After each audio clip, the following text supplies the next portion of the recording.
É o seguinte, pessoal, o tema da aula de hoje é comportamento do consumidor, né? Então, o que é a questão do comportamento do consumidor? Fiz minha colinha aqui para não perder a sequência da ideia, né? O comportamento do consumidor é tudo aquilo que leva uma pessoa a comprar, né? Então, por exemplo, por que eu compro um produto A e não compro o produto B? Tudo isso tem uma série de respostas, né? Que vão de experiência pessoal, que vão de preferências, que vão de recomendações que eu tenha ouvido de um ou de outro, né? Em geral, as motivações elas são difíceis realmente de serem estudadas, né? Porque elas são variáveis, né? Elas mudam de pessoa para pessoa, cada pessoa tem a sua motivação, cada pessoa tem seus gostos pessoais, né? Se a gente for lembrar quando a gente é criança, né? Os nossos gostos, eles estão muito ligados aos gostos dos nossos pais, né? Então, normalmente a influência dos pais ela é muito grande em relação às decisões que nós tomamos, né? Freud já dizia, né, que as forças psicológicas elas são totalmente inconsistentes, né? Ninguém consegue entender por completo todas as questões motivacionais, né? Justamente porque elas são mutáveis. O que é motivação para mim não necessariamente é motivação para você, né? Normalmente, para entender as questões motivacionais, a gente faz muitos estudos. A gente observa, né? É uma questão muito de observação. Tá? Eu estou fazendo um teste aí com uma ferramenta nova hoje. Ela me permite trabalhar com algumas questões gráficas em tela, né? Então eu acho que ela ajuda um pouquinho o desenvolver da aula. Tá? Então, essa aí é a famosa pirâmide das necessidades de Maslow. Né? O que é a pirâmide das necessidades de Maslow? Né? Abraham Maslow, na verdade. Né? Ele estudou o que motiva as pessoas. Né? Quais as necessidades que as pessoas têm? Então nós começamos aí com a base da pirâmide, onde a base da pirâmide é a questão fisiológica. Né? Respiração, comida, água, sexo, sono, homeostase, excreção. Né? Partimos para a questão da segurança. Né? Então, segurança física da pessoa, segurança no emprego, segurança de recursos, segurança moral, segurança familiar, segurança de saúde, né, prosperidade. Um item acima é a questão do amor e do relacionamento. Né? Então, amizade, família, a questão da intimidade sexual. Próximo item da pirâmide, a questão da estima. Né? Então, a autoestima, a confiança, a conquista. Né? E, por último, as questões de realização pessoal. Né? Solucionar problemas, aceitar fatos, não ter problemas com preconceitos. Tá? Essa é a estrutura fundamental da pirâmide de Maslow. Ora, o que é que a pirâmide de Maslow tem a ver com a questão do comportamento do consumidor? Muito fácil explicar isso da seguinte maneira. Tá?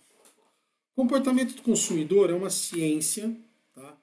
É um ramo do marketing que estuda as motivações. Tá? Então, todo mundo tem necessidades. Temos necessidade de nos alimentar, temos necessidade de passear, temos necessidade de se alimentar, temos a necessidade de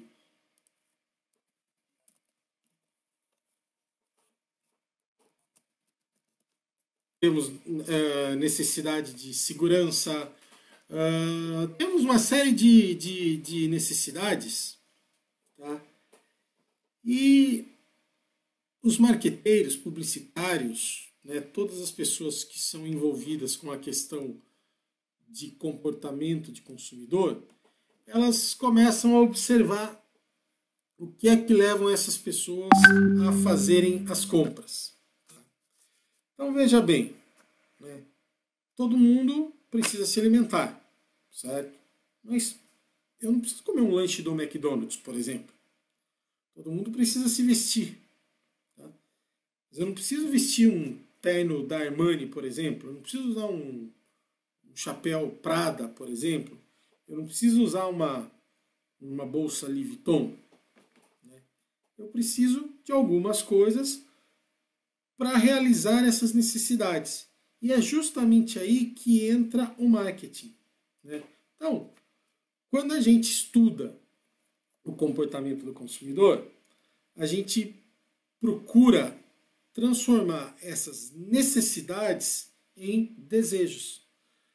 Nós buscamos uma forma de manipular, e lembre-se novamente, toda vez que a gente fala em questão de manipulação, a gente está tentando falar em boa manipulação. Tá? Manipulação para, atender o desejo daquele consumidor, tá?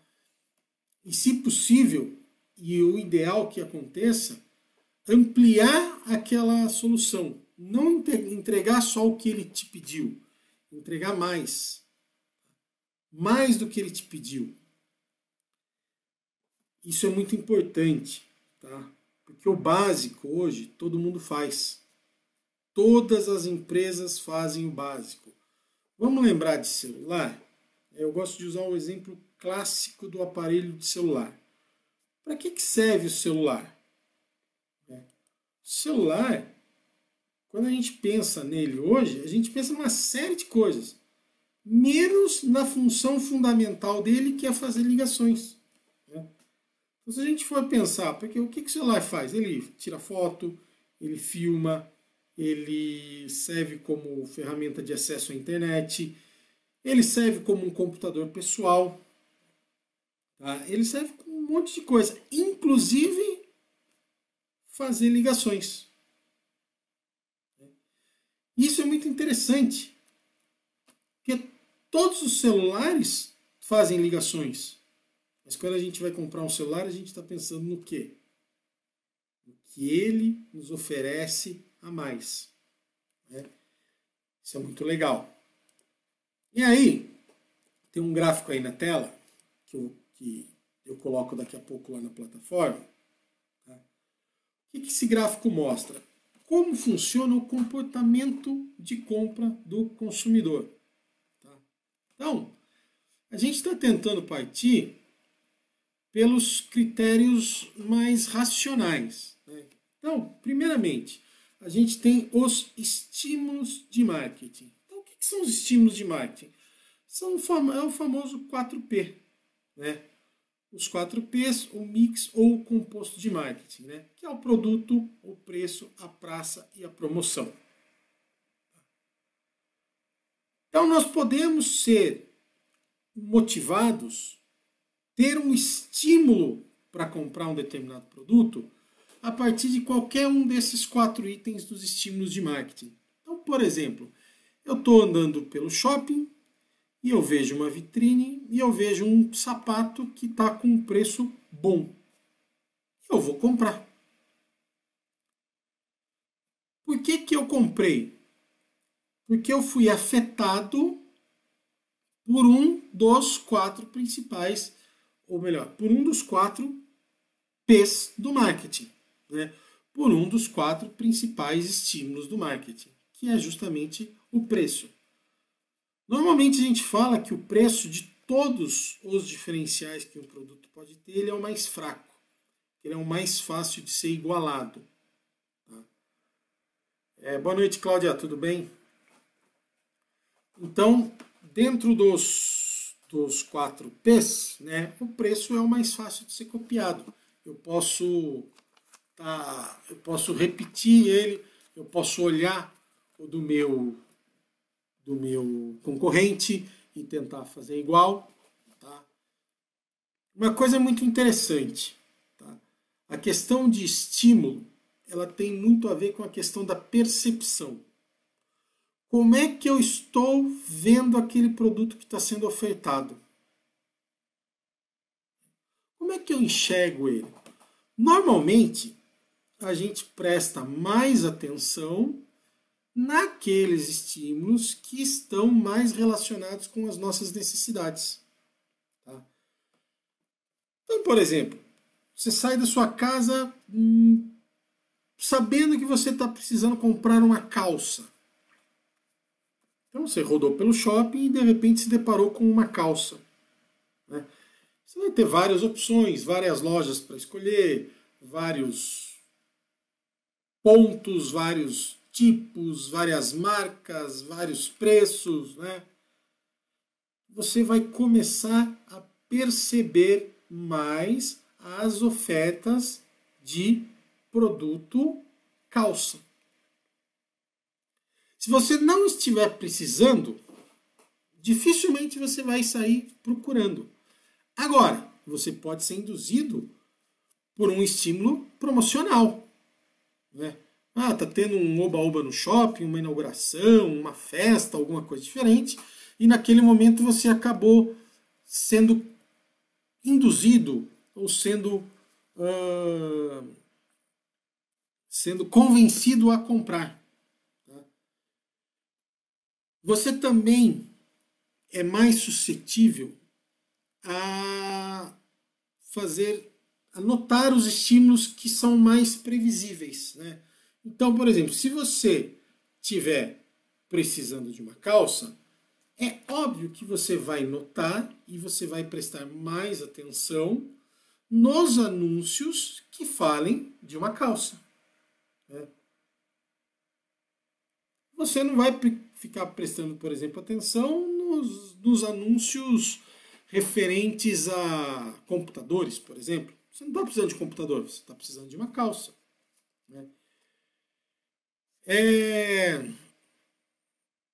Outro detalhe muito importante sobre a questão de percepção de estímulos. Tá? É mais provável que as pessoas notem os estímulos cujos desvios são maiores em relação a um estímulo normal. O que quer dizer isso? Que você normalmente vai prestar mais atenção naquele anúncio que te oferece talvez uma forma de pagamento melhor, que ele te ofereça um desconto maior, ele pode estar te oferecendo aí um brinde, tá? Ele não está só no que todos fazem, ele está oferecendo uma coisa a mais, tá? Pessoal, só para não esquecer, fiquem à vontade para mandar algumas perguntas aí pelo site, tá, pessoal?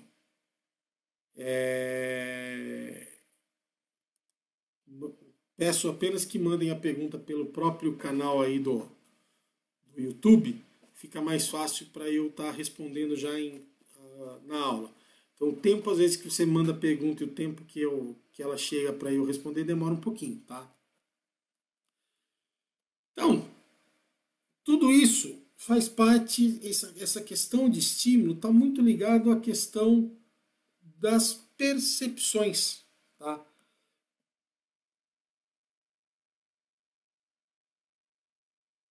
Banner.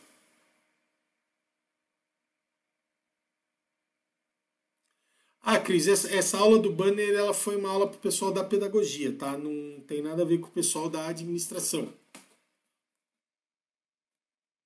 Tá? Fique tranquila que eu uso o mesmo canal para as duas turmas, tá?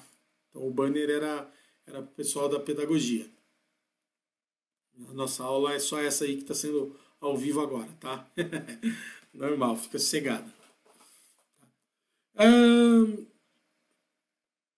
Uma questão também interessante que a gente precisa precisa lembrar é que, às vezes,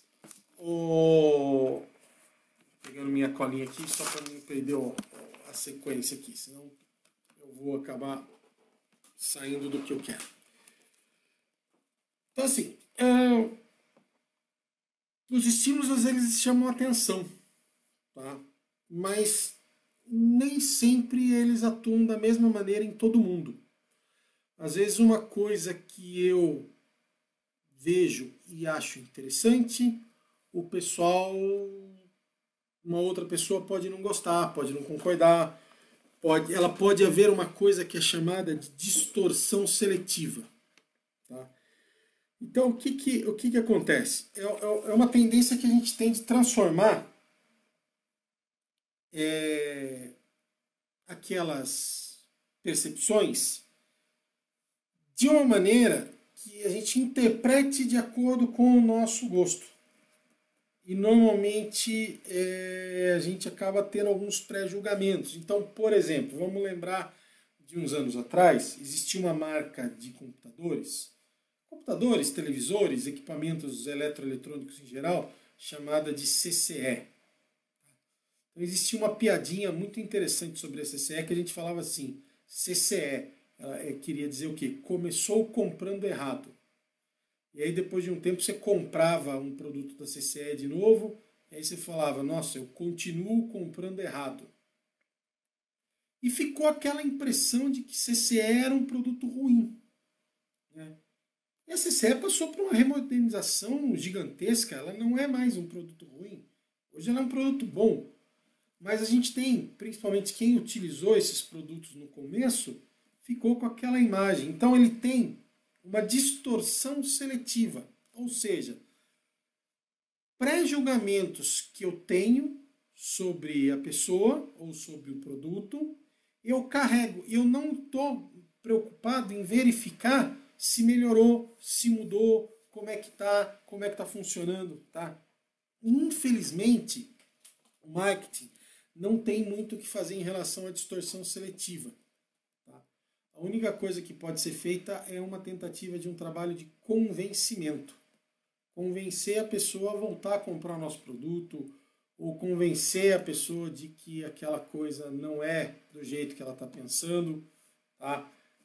É uma questão basicamente assim do não provei, mas não gostei. Tá? Então é difícil a gente lidar com esses preconceitos. Tá?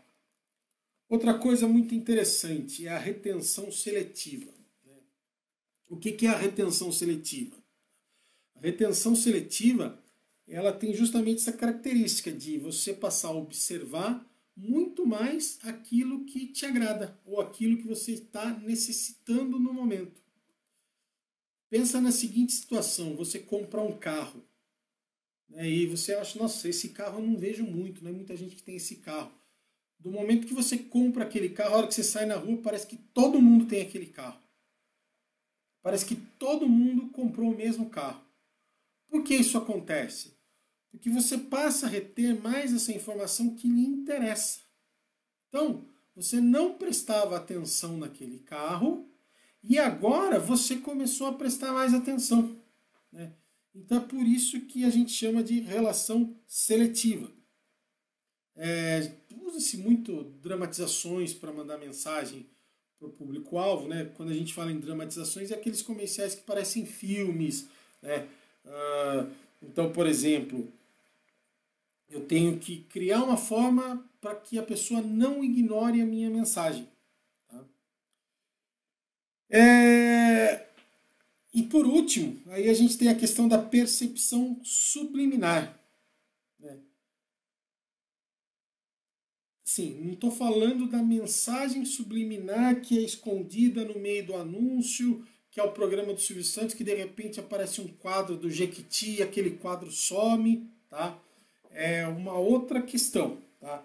Então eu coloco dentro da minha propaganda mensagens subliminares, tá? Que eu tente fazer com que o consumidor inconscientemente armazene aquela imagem e que eu tente afetar o comportamento daquele consumidor. Afetar o comportamento no sentido de tentar passar uma mensagem além do que é o meu produto. Tá? Passar uma mensagem de, por exemplo, aquele produto me traz uma sensação de prazer quando eu vejo aquele comercial. Ora, sensação de... Você quer coisa mais pessoal do que a sensação de prazer? Né? O que é a sensação de prazer?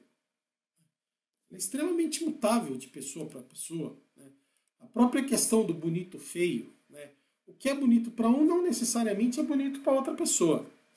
Certo? Isso dentro dos estímulos de marketing. E a gente tem também aí os outros estímulos, né? Estímulos econômicos, tecnológicos, políticos e culturais. Né? Então, por exemplo, estímulos econômicos. Um momento de queda de dólar pode ser um estímulo que leve as pessoas a fazer uma compra de dólar. Tá?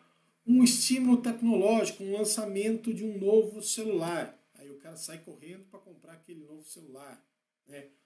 Um estímulo político, uma mudança de governo, uma legislação nova que venha a sair. Né? Ela pode estimular a compra. Né? Ela estimula o consumidor. Tá? Fatores culturais. Né? Fatores culturais eles são extremamente estimulantes. Né? Costumes, festas, coisas que acontecem no cotidiano que cercam aquela pessoa.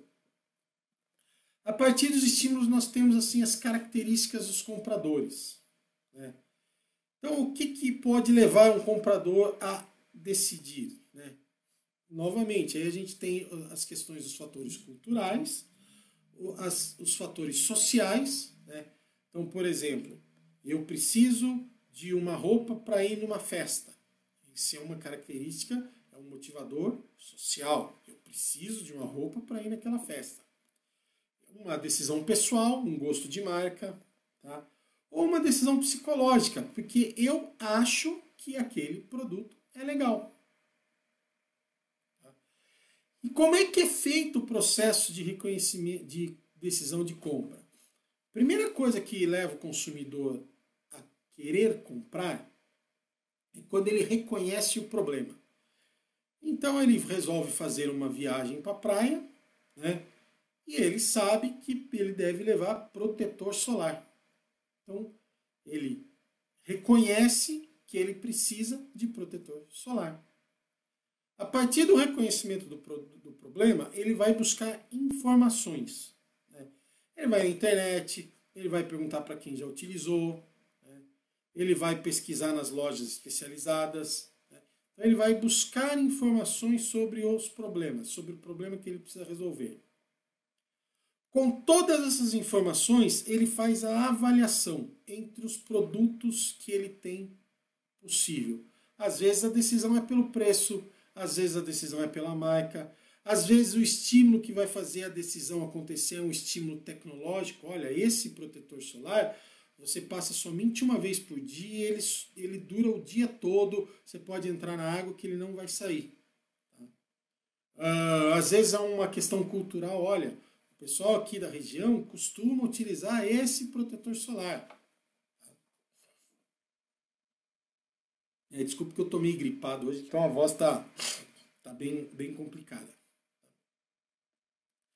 Após a avaliação, ele toma a decisão. Então ele vai decidir por qual produto ele vai comprar. Uma das grandes falhas das empresas é justamente não tomar o cuidado no pós-compra. Né? Legal, eu convenci o meu cliente a vir até a minha empresa, ele comprou o meu produto e acabou. Não, o relacionamento não acaba aí. Aí começa o relacionamento. Tá?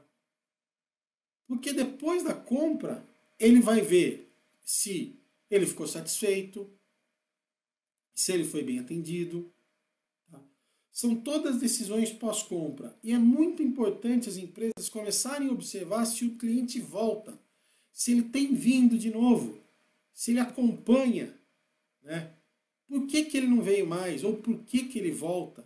Né? Ele tem alguma reclamação? Ele gostou ou não gostou de alguma coisa?